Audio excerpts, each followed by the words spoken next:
irmãos que estão conosco, os nossos visitantes, eu saúdo na graça e na paz do nosso Senhor Jesus Cristo. Damos início a esse congresso, no qual espero que o Senhor Deus fale grandemente aos nossos corações, ao meu coração, ao coração dos irmãos.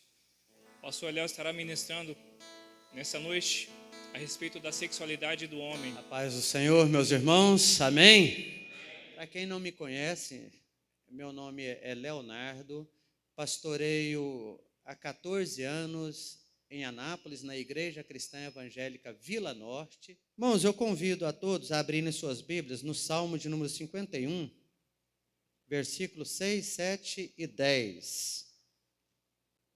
Antes de nós lermos, é importante dizer aos irmãos que esse assunto que nós vamos tratar aqui, nesse primeiro momento, segundo momento e amanhã na escola dominical também, né, Rodrigo? Ok. É claro que é um assunto que envolve todos nós, é um assunto delicado, aonde, como o Rodrigo bem disse, é uma luta mesmo, né? De maneira que esse é um sermão para a gente pregar sentado e ficar igual todo mundo, todos no mesmo patamar. Ninguém é melhor do que ninguém nessa área. Ninguém, área nenhuma ninguém é melhor. Mas nessa, principalmente, nos igualamos muito nessa área, né? Então, falar desse assunto vai exigir de nós, primeiramente, muita humildade e, principalmente, muita consciência do nosso estado. Por isso nós estamos aqui. Então, eu quero deixar bem claro que todos nós estamos aqui para aprender. E eu sou o primeiro deles, tá bom? Salmo de número 51, versículos 6, 7 e 10, nos diz assim: sei que desejas a verdade no íntimo, e no coração me ensinas a sabedoria. Purifica-me com isopo e ficarei puro. Lava-me e mais branco do que a neve serei. 10. Cria em mim, ó Deus, um coração puro e renova dentro de mim um espírito inabalável. Irmãos, eu queria falar hoje, nesse início do congresso, sobre a luta do homem contra a pornografia. Então, como eu disse, é um assunto delicado, mas nós precisamos falar dele, nós precisamos entender um pouco o que é a pornografia, como nós podemos lutar contra a pornografia, entender que essa é uma luta de cada um de nós, é uma luta diária e não há expectativa de terminar. Todos nós, enquanto nós estivermos nesse mundo, nós estamos numa longa escalada para vencermos lutas diárias. E a luta da carne é uma das lutas mais fortes que tem, porque o apóstolo Paulo diz o quê? O espírito milita contra a carne. E ele vai deixar bem claro para nós, lá em Efésios, capítulo 6, versículo 10, que ele diz: quanto ao mais, sede fortalecidos em quem? No Senhor. E diz mais o quê? E na força que vem do seu poder. E é interessante porque logo depois ele vai falar das armas espirituais que nós precisamos usar. Então, precisamos entender em primeiro lugar que a nossa força, a nossa luta e a arma que nós precisamos empreender, entendendo que as lutas são espirituais, as armas que nós devemos usar também devem ser armas espirituais. Mas o que é a pornografia? Pornografia, em primeiro lugar, é tudo aquilo que fere o pudor. Diz respeito ao ato obsceno, licencioso, indecente. Pornografia é todo material contendo descrição, contendo algum tipo de objeto que incentive esse ato. Então, a pornografia, ela contém esse todo aí, da qual nós precisamos lutar a cada dia com essas obscenidades, e a maneira como nós devemos nos comportar, porque ela estimula a cada dia a excitação sexual em cada um de nós. E é uma luta sem fim. O que a Bíblia diz sobre pornografia? A Bíblia, meus irmãos, não menciona especificamente a pornografia, o cibersexo, porque hoje é uma evidência, né? Hoje em dia nós temos aí os computadores, celulares. Antigamente, quando se falava em pornografia, a gente pensava muito naquela questão mesmo prática de olhar para uma mulher, de cometer algum tipo de cobiça, né, por essa mulher. Hoje não. Hoje, com o advento do celular, os pecados secretos foram saindo do seu arcabouço e as pessoas foram dando vazão a isso. De maneira que hoje as pessoas podem simplesmente manter em segredo uma vida totalmente obscena e desvirtuada da vontade de Deus. Então, a Bíblia não menciona especificamente a pornografia, o cibersexo ou outra coisa desse tipo, mas ela mostra claramente qual é o conceito de Deus em relação a esse tipo de prática totalmente desvirtuada do que Deus originou para o homem, que é o casamento. Então, pornografia é qualquer ato que sai dessa linha criada por Deus. Qualquer movimento, qualquer distorção que descambe para o lado da obscenidade, usando qualquer outro tipo de objeto que for, é algo que sai dos caminhos de Deus e se torna uma prática indecente contra o Senhor.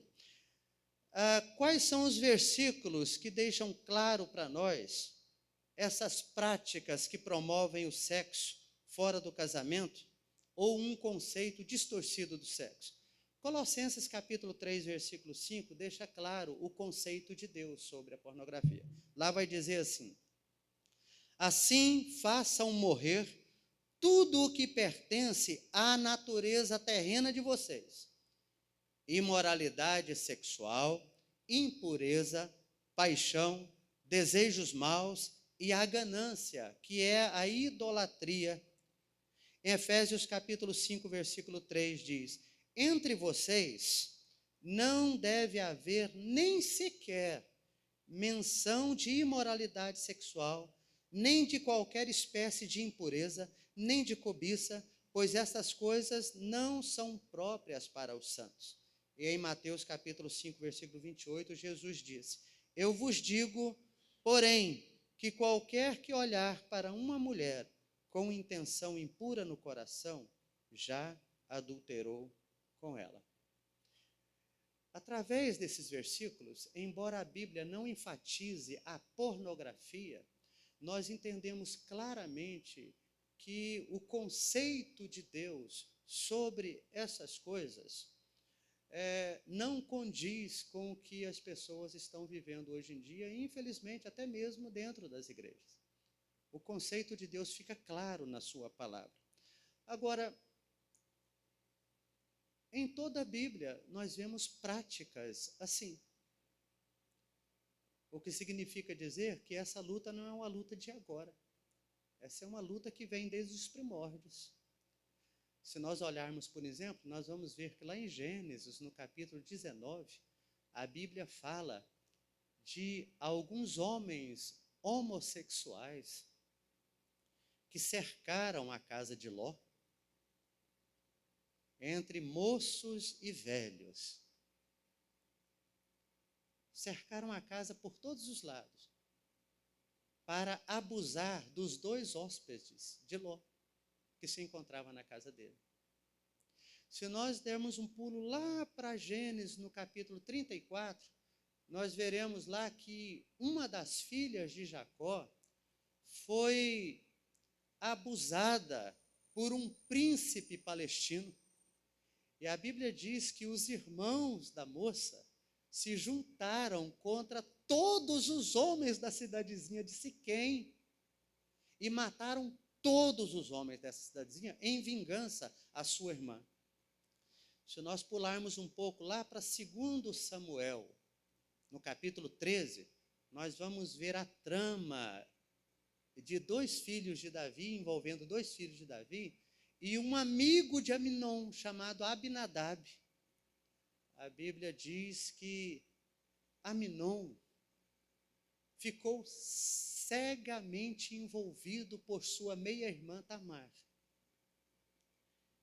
E ele não conseguia se desenvolver mais de outra maneira, porque ele estava obcecado por praticar o ato sexual com a sua meia-irmã.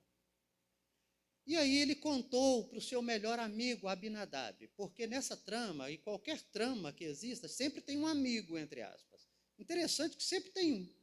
Ele contou para Abinadab, e Abinadab falou para ele, não, é só montar um plano, e aí você vai satisfazer os seus desejos. Qual era o plano? Você se finge de doente e pede ao seu pai para que Tamar venha cuidar de você.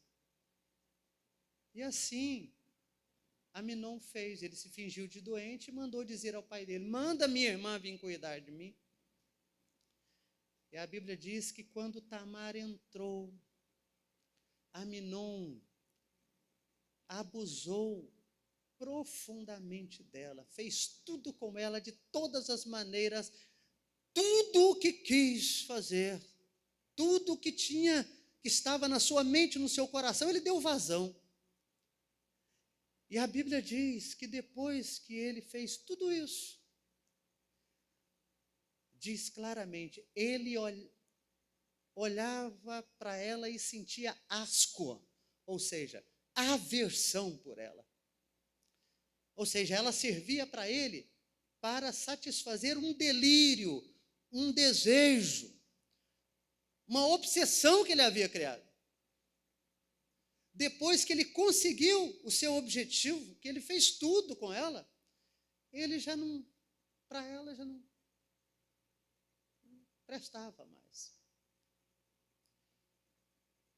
Irmãos, eu acho que era sobre isso que Jesus estava falando, quando disse lá em Mateus, no capítulo 5, versículo 27, 28 e 29. Vejam o que foi dito aos antigos, disse Jesus, não adulterarás. Eu, porém, vos digo, qualquer que olhar para uma mulher com intenção impura no coração, já adulterou com ela. Ou seja, Jesus estava buscando um significado profundo da lei e mostrando aos seus discípulos que o comportamento, ele era muito menos importante do que aquilo que estava dentro do coração. O comportamento era secundário em relação àquilo que existe dentro do coração humano.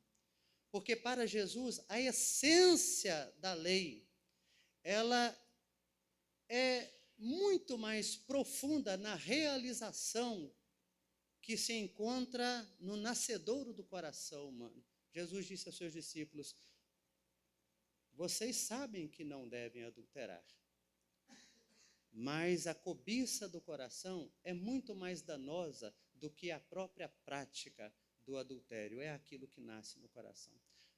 Jesus aqui não estava condenando nesse texto a apreciação do que é belo. Jesus também não estava condenando aqui o despertar da paixão entre um homem e uma mulher. Jesus estava condenando aquele olhar que transforma o ser humano em objeto. Jesus estava condenando aquele olhar que esvazia o ser humano da sua dignidade e o transforma em uma coisa que se presta somente para satisfazer o prazer de olhar e desejar. Era isso que Jesus estava condenando. Jesus estava condenando aqueles desejos dos níveis mais baixos do coração humano, aquelas fantasias mais profundas do coração humano. E também àquelas pessoas que fazem parte do nosso conto de fada existencial. E Jesus pega tudo isso e diz: é aí, é o que está dentro do coração de vocês.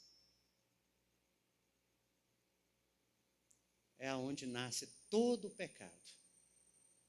Era isso que Jesus estava condenando, que é algo que para Jesus é tão danoso quanto a prática, quanto o comportamento, quanto a efetivação do sexo. Por isso, meus irmãos, eu entendo que nós estamos vivendo uma época crítica, porque quando nós falamos da luta do ser humano contra a pornografia, nós devemos fazer algumas considerações. Que luta é essa que nós enfrentamos a cada dia? Primeiramente, eu diria que a luta do homem é uma luta contra o desejo por alguém e a dificuldade em conter esse desejo. Eu diria, então, que nós lutamos, primeiramente, no século em que nos encontramos, nós lutamos contra a vontade de espiar, para colocar assim de uma maneira bem básica. Espiar, que é olhar às escondidas, observar secretamente. O termo técnico para esse tipo de prática chama-se voyeurismo na psicologia. Voyeurismo tem origem na língua francesa e é derivada do verbo voyer, ver. Esse é um termo muito usado para aquelas pessoas que sentem prazer sexual olhando outras pessoas nuas ou outras pessoas praticando o ato sexual. Esse é o termo. Quando nós queremos falar de uma pessoa que é viciada em pornografia, nós muitas vezes nos referimos a essa pessoa como o sujeito voyeur. De maneira que o sujeito voyeur, ele sente prazer aqui não pela interação com o objeto do seu desejo. Ele não tem interação com o objeto do seu desejo. Ao contrário, ele reage ao objeto do seu prazer por meio da masturbação.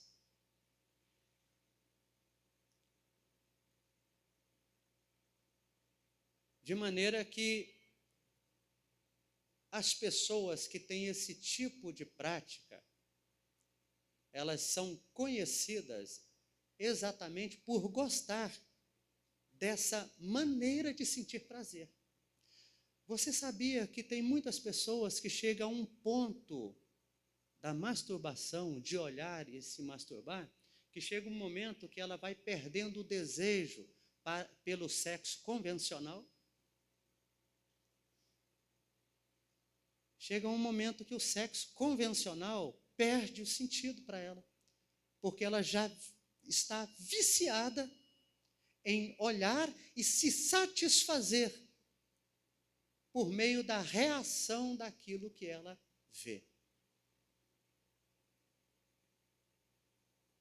E com isso, tem muitos casamentos caindo na frigidez.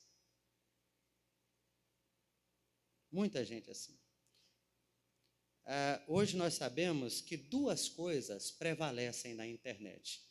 Primeira delas, a busca por relacionamentos.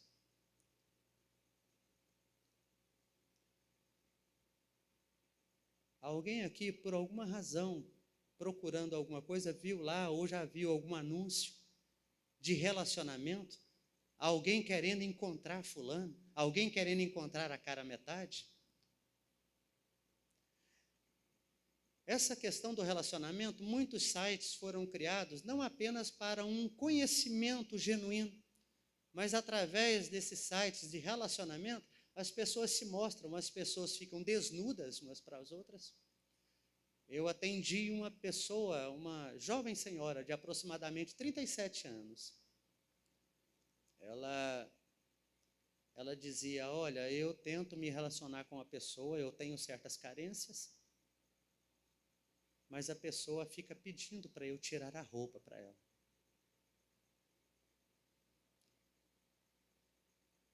E ela disse que não conseguia levar um tipo de relacionamento assim. E aquilo trazia um sofrimento muito grande para ela. Chegou ao momento que ela, de fato, teve coragem e cortou esse relacionamento. Uma outra maneira, outra coisa que prevalece nas redes, é a busca por intimidade. Tudo isso de uma forma totalmente artificializada. Tudo isso está correndo na internet. Eu estava me perguntando, enquanto preparava o estudo, quais são as razões que levam muitos homens a se lançar à pornografia pela internet. E eu encontrei pelo menos 3 razões pelas quais muitas vezes os homens fazem isso. Primeira delas, porque a internet é acessível. Irmãos, hoje praticamente todo mundo tem internet em casa. A pessoa não consegue morar numa casa se a primeira coisa que ela faça ali naquela casa não seja já entrar em contato com a operadora, alguma coisa assim, já colocar a internet na casa para ela ter internet à vontade. Então, uma das razões que torna muitos homens engajados na pornografia é a acessibilidade. O acesso é livre. Segundo lugar, a internet é barata. Gente, hoje, para uma pessoa colocar a internet aqui na sua casa, aqui em Cuiabá, qual o preço mais leve aqui? Alguém sabe? Está quanto mais ou menos? Em Anápolis nós sabemos, lá em Goiás. Aqui gira em torno de quanto? Quanto? Não, então bateu. Lá, com R$100, você tem internet à vontade. Tem pacotes até mais baixos. Então, a internet é acessível. Segundo, ela é barata. Terceira, ela é anônima. Eu acho que aí é que pega. Antigamente, a pessoa queria, a gente falava, né, quando era menino, ficava curioso para ver mulheres nuas. O menino falava mulher pelada. Aí o que ele fazia? E até homens mais velhos. Tinha que ir numa banca, com muita vergonha ele pedia, pegava aquilo, escondia as 7 chaves e ia para casa, ainda tinha que enfrentar um batalhão, disfarçar de toda maneira, para ele finalmente chegar num lugar totalmente fechado e olhar as fotos da revista. Como é que as coisas acontecem hoje? A pessoa simplesmente usa o seu computador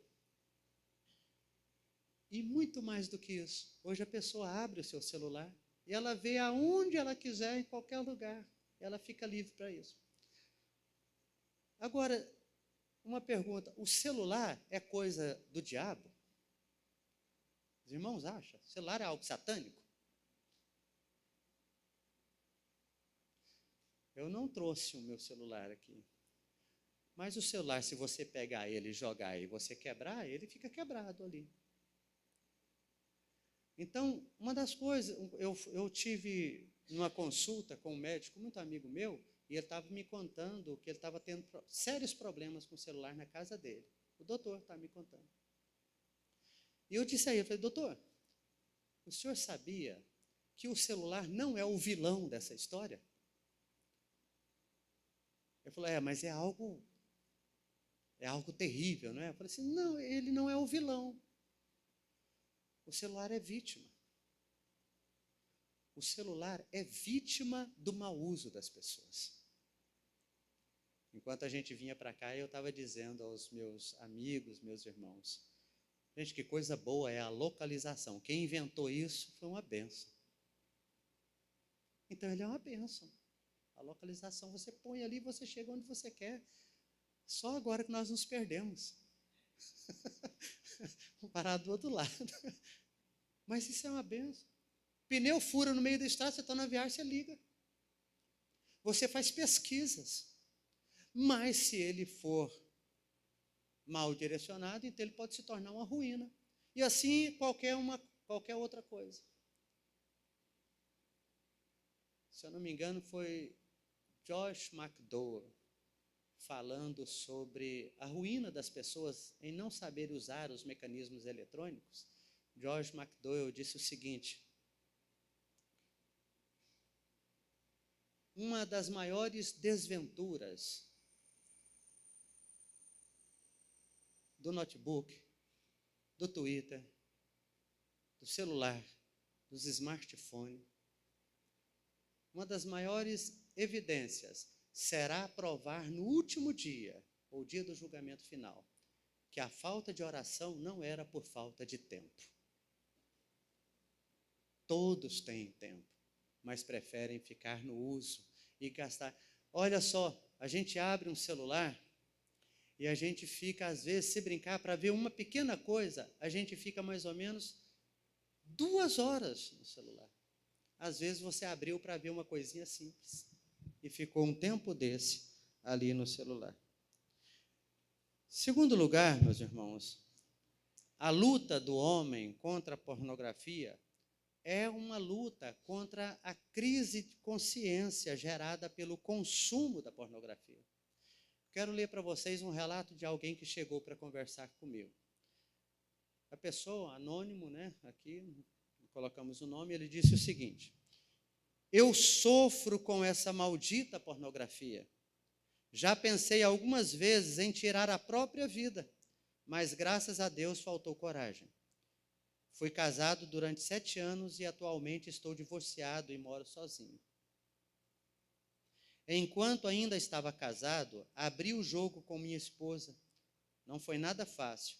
Nessa época, nós tínhamos 2 anos de relação conjugal. A separação veio por causa de erros meus, pois sou uma pessoa muito insegura, ciumenta e, devido ao vício já mencionado, queria relação sexual muitas vezes e de modo que me satisfizesse, sem pensar nela e em suas necessidades. Eu sou adventista há 11 anos. Às vezes acho que o que me resta é a condenação da parte de Deus. Nunca gostei da hipocrisia. No entanto, estou vivendo uma vida hipócrita. Minha mente é totalmente poluída e não tenho forças para lutar. Penso até em tomar um ansiolítico ou antidepressivo para minimizar o sofrimento e lidar com os maus pensamentos. Me sinto a pessoa mais imunda do mundo. Meus pensamentos são só acerca de sexo. Muitas vezes quero me esconder para não ter nenhum contato e nem ouvir voz de mulheres. Dá para perceber aqui, na vida dessa pessoa, como ele traz uma culpa dentro dele, como ele está carregado de culpa. Por quê? Porque sentir culpa é reação padrão para quem vê pornografia. E a culpa pode surgir devido a diversos fatores, mas um dos fatores principais da culpa é o senso de moralidade da pessoa. Quanto mais bom cidadão, quanto mais cristão, mais culpa diante do erro da pornografia. Nessas palavras desse rapaz, olha o que ele diz: eu sou adventista há 11 anos e às vezes acho que o que me resta é a condenação da parte de Deus. Meus irmãos, muita gente boa, gente cristã, gente séria, gente que cultua a Deus, gente que busca o Senhor, gente cheia de boa intenção, gente que tem cargo, gente que ministra, mas que tem sérios problemas com a pornografia. Sérios problemas com a pornografia.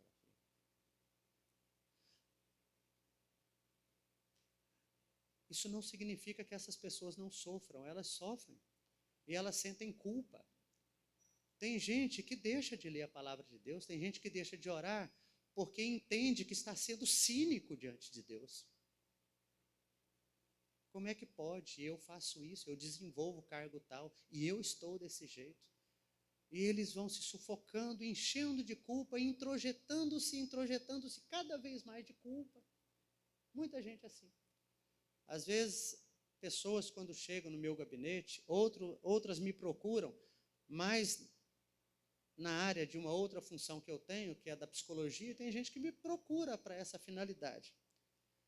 E uma das primeiras coisas que eu digo geralmente a essas pessoas, eu digo a elas para que elas não massacrem essa culpa dentro delas, mas que elas confessem tudo que ela está sentindo diante de Deus da maneira mais clara possível. E que elas não disfarcem isso diante de Deus, mas esclareça o que está acontecendo com ela e o seu sofrimento, seja autêntico diante do Senhor, fala para o Senhor o que está acontecendo. Eu digo a elas, confie na graça de Cristo e creia que o seu perdão é muito maior do que o seu vício pela pornografia. O Senhor pode te ajudar.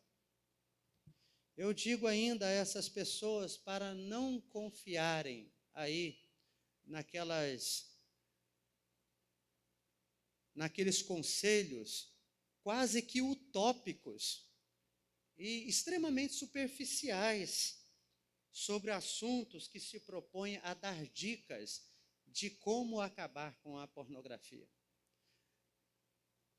Muitas pessoas, e até pessoas cristãs, que escrevem a respeito, muitas vezes desconhecem a complexidade e a dinâmica do vício pornográfico.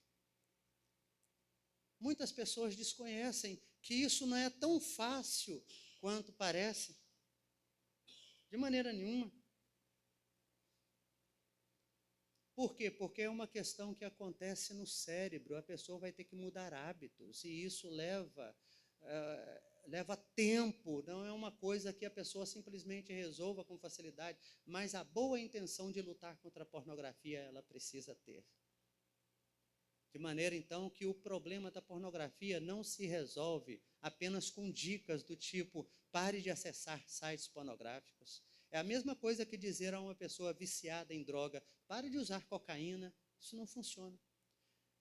Eu costumo dizer que a solução ela pode ser encontrada quando a pessoa se derrama perante Deus em oração, passa tempo com as Escrituras, trabalha seus traumas, frustrações e raiva no consultório de um bom psicólogo. E com a graça de Deus, ouve os conselhos do apóstolo Paulo, lá em Romanos, capítulo 13, versículo 13 e 14, quando ele diz, andemos em pleno dia, não em orgias e bebedices, não em impudícias e dissoluções. E ele diz mais, não em contendas e ciúmes, mas revesti-vos do Senhor Jesus, e nada disponhais para a carne, no tocante às suas concupiscências. A única maneira de uma pessoa lutar contra a pornografia é por aí. Por isso, vai exigir da pessoa um desejo muito grande de querer acabar com essa prática na sua vida. Mas esse caminho passa pela palavra, passa pela oração, passa pelo desejo sincero de acabar com ela. É preciso a pessoa palmilhar esse caminho. Irmãos, a maioria das pessoas que dizem, eu fui uma pessoa assim, eu consumi pornografia de todas as maneiras, mas com a graça de Deus eu consegui. Converse com essas pessoas, ela tem um testemunho a contar para você. Elas sabem. Elas vão falar o caminho delas. nem sempre é o caminho do remédio. Não existe remédio para curar essas coisas. Saiba disso. Você não vai chegar num lugar e vai pedir um remédio para desacelerar esse desejo. Não, isso não acontece. A única coisa que pode ajudar é o poder de Deus e o seu desejo de realmente lutar contra ela, em nome de Jesus. Aí é possível, com certeza. Irmãos, em terceiro lugar, a luta contra a pornografia é uma luta espiritual. O apóstolo Paulo, ele diz: ele vos deu vida estando vós mortos nos vossos delitos e pecados, nos quais andastes outrora, segundo o curso deste mundo, segundo o príncipe da potestade do ar, e não segundo Deus. E João, isso está lá em Efésios capítulo 2, versículo 1 e 2. E João, 1 João capítulo 2, versículo 16, diz: tudo o que há no mundo, a concupiscência da carne, a concupiscência dos olhos e a soberba da vida, não procede do Pai, mas procede do mundo. Eu queria que você atentasse aí por 2 vezes nesses 2 textos que eu li, um do apóstolo Paulo e outro de João. No primeiro, o apóstolo Paulo diz: ele vos deu vida estando vós mortos nos vossos delitos e pecados, nos quais andastes outrora, segundo o curso deste mundo. Dr. Rousseau Shedd, uma vez, estava comentando sobre o que poderia ser esse curso do mundo. E o Dr. Rousseau Shedd entendia, né, ele faleceu, ele entendia que o curso desse mundo diz respeito a toda uma cultura formada sem Deus. Por que você acha que o mundo vai de mal a pior e a cada vez vão inventando mais e mais tecnologia e vai facilitando os seres humanos de caírem em pecado e se afundando a cada vez mais? Há algum tempo, nós falamos das revistas. Depois, a coisa foi só modernizando. Hoje, as pessoas não precisam ir em lugar nenhum, elas têm tudo. E agora, saiu dia 2 de fevereiro, saiu o Vision Pro, que é um aparelho que a pessoa coloca nos olhos. Eu não sei quem aqui já ouviu falar. A pessoa coloca esse aparelho nos olhos, já está sendo vendido nos Estados Unidos e já vai ser espalhado para o Brasil inteiro e para outros países. Tem brasileiro que está indo nos Estados Unidos para comprar o Vision Pro. A pessoa coloca aquele aparelho e com a pupila dos olhos, dependendo da maneira que ela olhar, tudo que você faz no celular, você faz com os olhos. E tem mais, tem um aparato aí, tem um sistema nesse aparato, aonde é chamado de imersão. A pessoa abre um vídeo ali, igual você abre no celular, nós abrimos um vídeo para ver um vídeo, você abre no Vision Pro e devido você estar no processo imersivo, é como você estivesse naquele lugar. Até sensores. No aparelho, há o barulho das ondas se você estiver no mar. De maneira que a pessoa se perde, ela acha que está assim mesmo. Agora imagina aí o que vai acontecer com a juventude com um aparelho desse na cabeça, nos olhos. De onde será que vem tudo isso? Essa cultura maligna que vem se arrastando e vem consumindo as pessoas. Nos 2 versículos que nós lemos, nós vimos aí sobre o mundo. Ele vos deu vida, estando vós mortos nos vossos delitos e pecados, nos quais andastes outrora, segundo o curso deste mundo. E João diz aí, tudo o que há no mundo, a concupiscência da carne, a concupiscência dos olhos, a soberba da vida. Agora, atente para isso. Existem 3 significados para mundo na Bíblia. Vai depender do contexto, para você saber sobre que mundo está falando.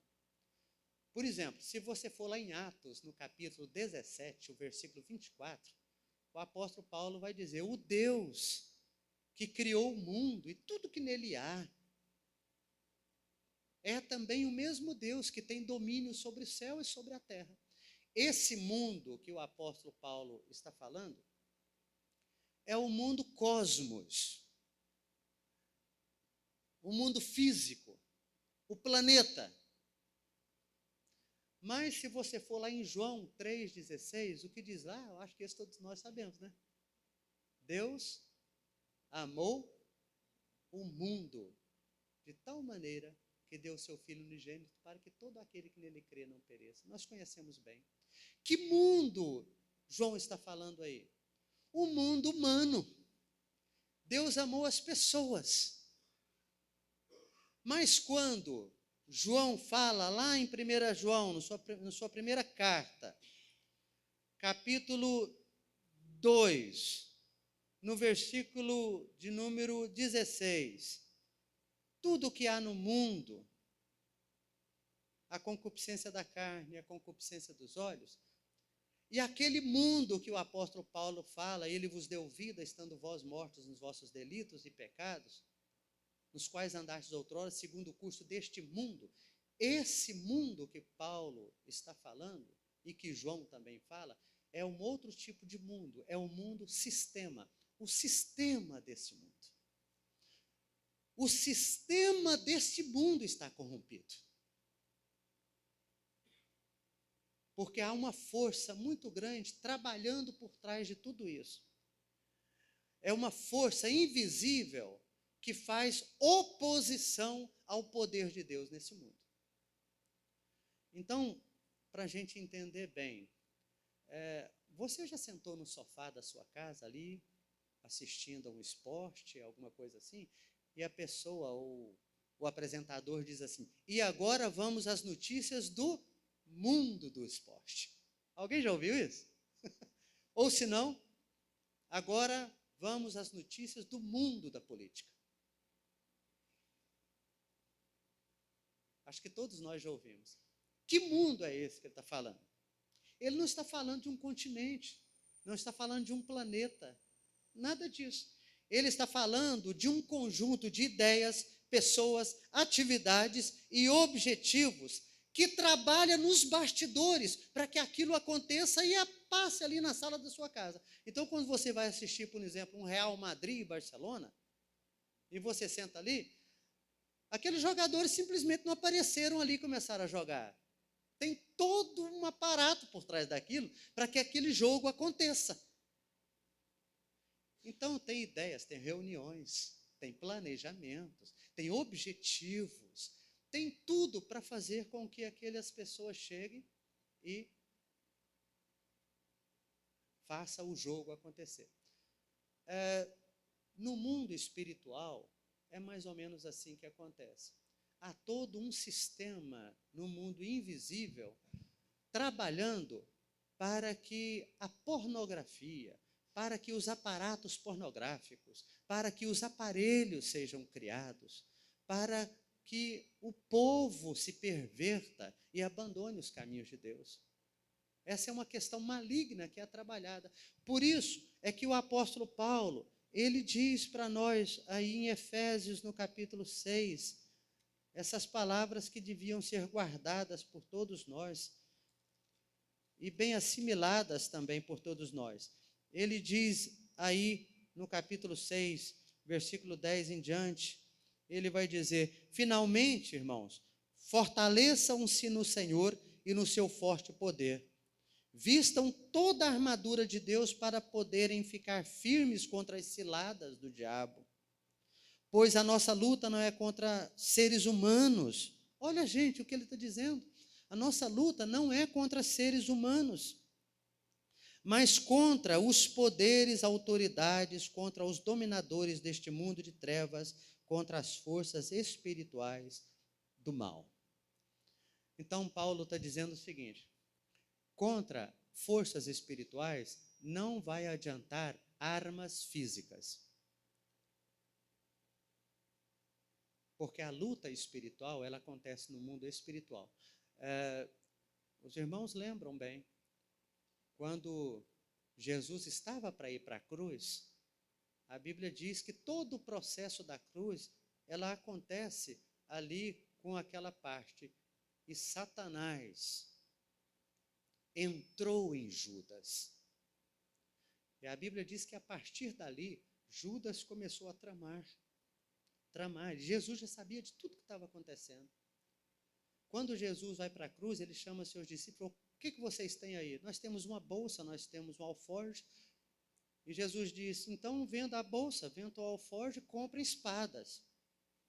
Só que Jesus está falando de uma maneira simbólica, era alguma coisa de batalha, vai começar uma batalha. Não era para ninguém lutar contra ninguém, até mesmo porque não adiantaria.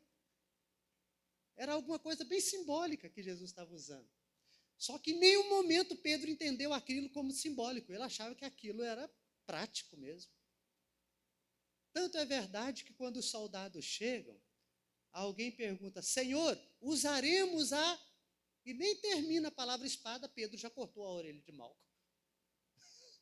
E Jesus vai lá, pega a orelha de Malco, coloca no lugar novamente. Pedro, tem gente que é assim às vezes igual Pedro. Acha que vai vencer o diabo no nome de uma arma de qualquer... Não. Por quê? Porque a nossa luta é espiritual. Se a nossa luta é espiritual, nós vamos usar armas espirituais. E quais são as armas espirituais, meus irmãos? Além dessas aqui que tem em Efésios. Quando uma pessoa se converte, o Senhor habilita essas pessoas com algumas armas. Paulo já traçou aqui essas armas, o capacete da salvação, a espada, que é a palavra de Deus. Deus nos habilita com a sua palavra, Deus nos habilita com a oração, Deus nos habilita com a comunhão entre os irmãos. Tudo isso para nos fortalecer contra as astúcias do diabo. Por quê? Porque Satanás, o príncipe deste mundo, ele está aí, como diz o apóstolo Pedro no capítulo 5, versículo 7, ele está aí como um leão, procurando alguém, rugindo, procurando alguém para devorar. Então, Satanás, ele se encontra nesse patamar, né? E nós precisamos lutar contra as astúcias desse Satanás. Mas a guerra não é fácil. Eu gostaria de terminar essa primeira parte com os irmãos, pensando em duas formas de nós começarmos a entender essa luta que nós estamos travando, como nós podemos começar a agir. O que a palavra de Deus diz? Primeiramente, lá em Mateus, no capítulo 5, versículo 28 e 29, vai deixar claro para nós que nessas questões sexuais,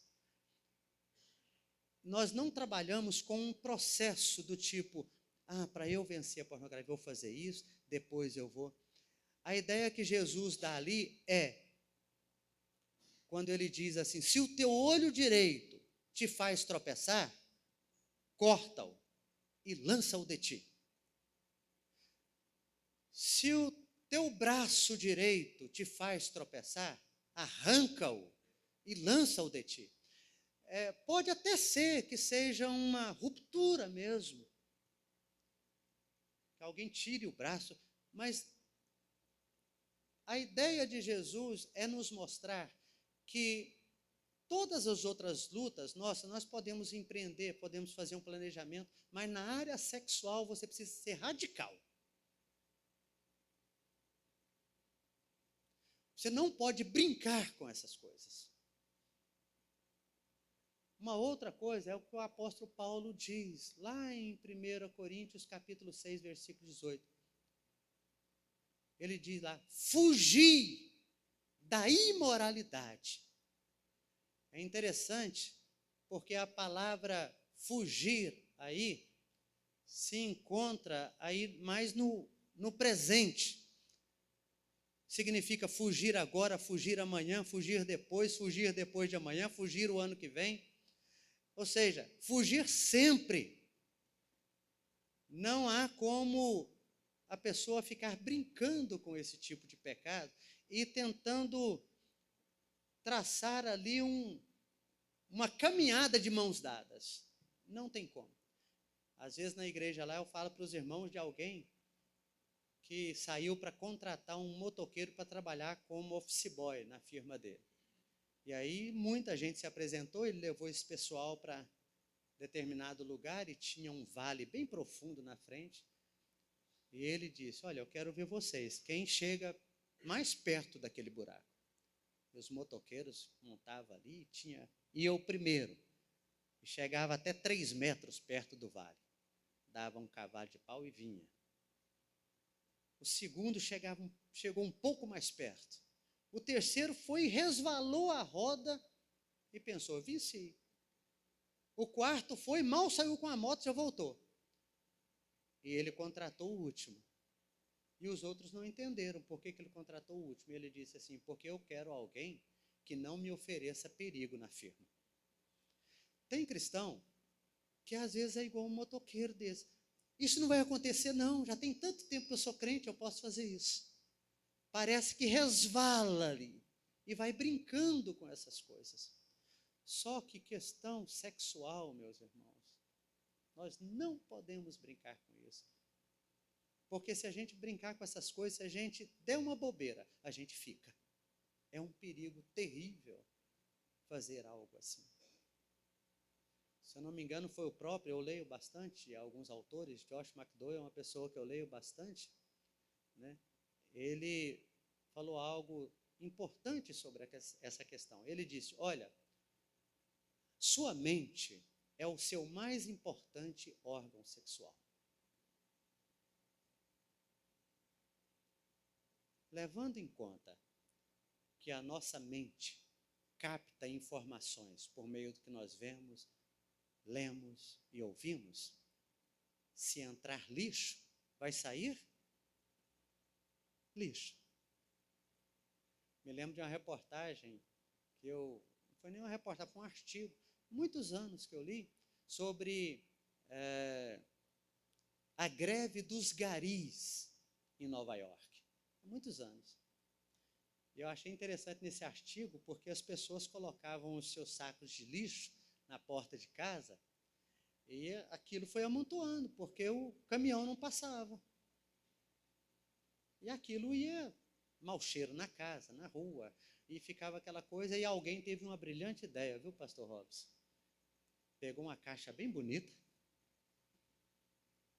pegou o lixo dele, colocou tudo dentro dessa caixa, enfeitou bem a caixa, foi no carro dele que estava na rua e colocou a caixa dentro do porta-mala, com o porta-mala aberto.